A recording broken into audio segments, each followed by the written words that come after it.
Subscribe कीजिए astro Gemini channel को और बेल का बटन ज़रूर दबाइए ताकि नए वीडियोस के नोटिफिकेशंस आपको जल्द से जल्द मिल पाए। नमस्कार दोस्तों, आज मैं फिर हाजिर हूँ एक नए वीडियो के साथ आपके अपने channel astro Gemini the cosmic killer में। आज मैं बात करने वाला हूँ कर्क राशि कर्क लग्न वालों का 2022 का जो वर्ष है यानी पूरा साल है किस तरह जाएगा, क्या लाभ मिलेगा, क्या नुकसान होगा, या आपका स्वास्थ्य कैसा रहने वाला है, आपके पास धन कितना होने वाला है।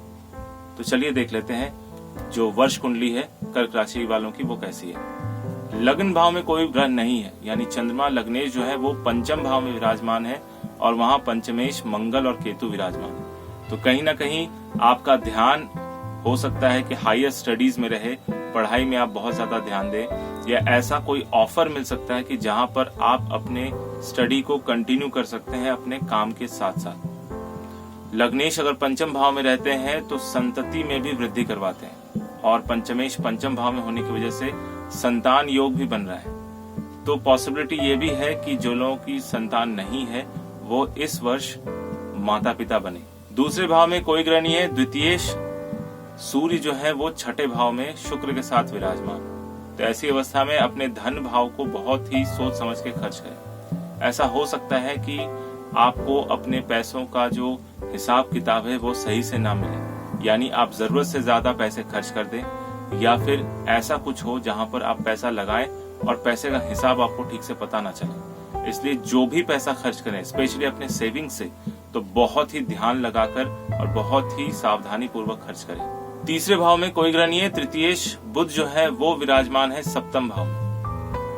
तो तृतीयेश जब सप्तम भाव में विराजमान होते हैं तो ऐसी अवस्था में व्यक्ति को अपने पत्नी के साथ, अपने लाइफ पार्टनर के साथ अच्छे से व्यवहार रखना चाहिए।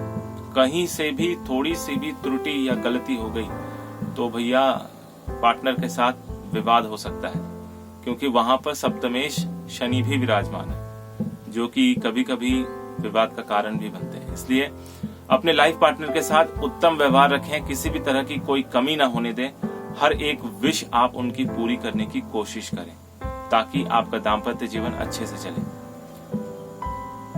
चौथे भाव में कोई ग्रह नहीं है, चतुर्थेश शुक्र जो है वो विराजमान है छठे भाव में सूर्य के साथ यानी धनेश के साथ। तो कहीं ना कहीं यहाँ दिख रहा है कि घर वालों को किसी को बीमारी की वजह से आपके खर्चे बढ़ सकते हैं। तो अपने खर्चों को कंट्रोल करना बहुत जरूरी है और घर में शांति बनाए रखना बहुत जरूरी है।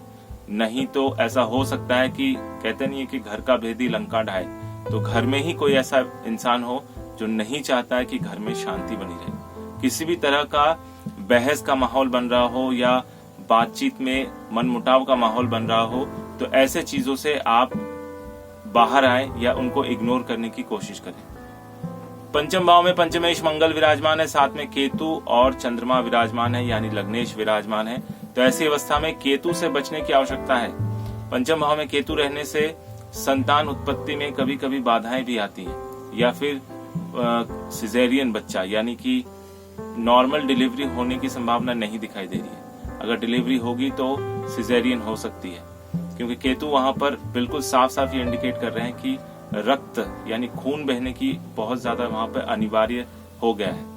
यानी संतान उत्पत्ति में हो सकता है कि चीजें आपको समझ रहे हैं आप, मेडिकल टर्म्स के हिसाब से मैं उस तरह से एक्सप्लेन नहीं कर पा रहा हूँ, लेकिन संतान उत्पत्ति में थोड़ा सा डिले हो सकता है या संतान उत्पत्ति में कुछ बाधाएं आ सकती है। हालांकि वो ठीक तरीके से निपट जाएंगी क्योंकि पंचमेश पंचम भाव विराजमान है, लेकिन आपको फिर भी सावधानी बरतनी चाहिए। छठे भाव में सूर्य शुक्र विराजमान है। तो जैसा कि मैंने कहा, अपने परिवारजनों से सद्व्यवहार रखने की कोशिश करें। किसी भी तरह का विवाद घर में होता है तो उसको सॉल्व करें, ना कि उसको बढ़ाएं। सप्तम भाव में बुध और शनि विराजमान है, सप्तमेश भी सप्तम भाव में विराजमान है। हालांकि आपके लाइफ पार्टनर के साथ कॉम्बिनेशन सही बना रहेगा, लेकिन किसी चीज को लेकर वाद विवाद हो सकता है, क्योंकि वहां बुध विराजमान है यानी द्वादशेश विराजमान होने की वजह से पत्नी का दिमाग थोड़ा सा इधर उधर घूम सकता है, या फिर आपको किसी चीज को लेकर बहुत ज्यादा प्रेशराइज भी कर सकती है, जिस वजह से आप दोनों के बीच में विवाद हो सकता है। तो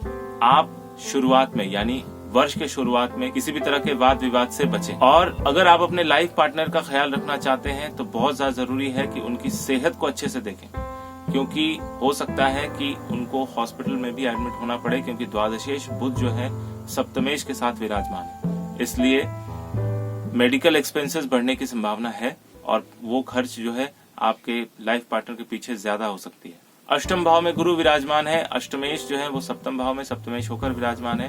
तो इस वजह से आपको अपने जो भी इन्वेस्टमेंट है या जो भी काम आप करना चाह रहे हैं, जो आपके पर्सनल लाइफ को किसी भी तरह से इफेक्ट ना करे, इस बात का ध्यान रखें। यानी ऐसा हो सकता है कि पर्सनल लाइफ और प्रोफेशनल लाइफ को आप बैलेंस करने में थोड़े से प्रॉब्लम में पड़ जाए, क्योंकि बृहस्पति अगर अष्टम में जाते हैं तो थोड़ी सी मानसिक चिंता को बढ़ाते हैं। हालांकि उस भाव से जितनी भी नेगेटिव चीजें हैं वो आपको उतना परेशान नहीं करेंगी, लेकिन फिर भी क्योंकि बृहस्पति की दृष्टि जो है वो आपके धन भाव में पड़ रही है, जिस वजह से स्थिति जो है थोड़ी बिगड़ सकती है। और साथ ही साथ 12वें घर में भी बृहस्पति की दृष्टि होने की वजह से मेडिकल एक्सपेंसेस बढ़ सकते हैं या पर्सनल चीजों को लेकर थोड़े से ज्यादा परेशान रह सकते हैं। नवम भाव में कोई ग्रह नहीं है, नवमेश अष्टम में चले गए हैं, तो यहाँ पर भाग्य आपका विरोध कर सकता है, यानी भाग्य आपका साथ नहीं दे सकता है। परेशान रह सकते हैं, मेहनत ज्यादा करना पड़ेगा तभी जाके आपको फल मिलेगा। ये आपको